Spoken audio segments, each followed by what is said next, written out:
And I just always have this vision of these masons and how rugged they must have been. They had to build their own scaffolding in this rough terrain. I don't know how they did it. These were some talented and tough masons.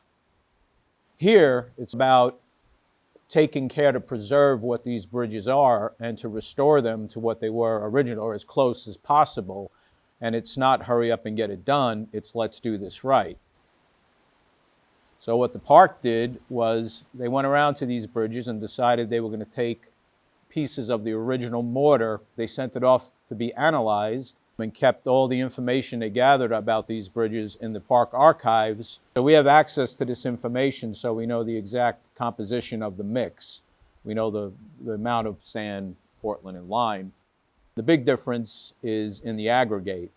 The sand that we get from the quarry does not contain the right color aggregate. It's basically the pink, the little bits of pink granite is what we're trying to get. So we have to add that to our mortar mix that we already know to get it to match as closely as possible. We give that information to the park and they keep that on file with their other records so that whoever comes to do this when we're gone, they'll have the exact composition, what they need to do to mix the mortar to match, just keeping it historically correct, what it was when it was originally built.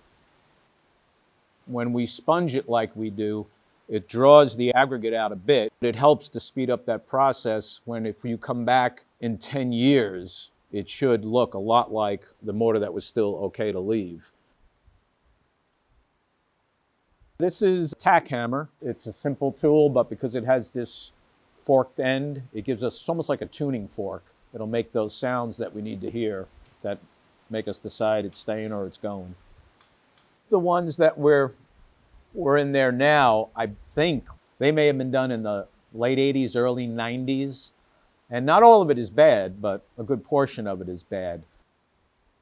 The stuff that we have access to now just makes our life so much easier. Like that Cormity, the rig that we were using there, it keeps the work right in front of you. How they did this back then without that type of equipment, it's just amazing to me.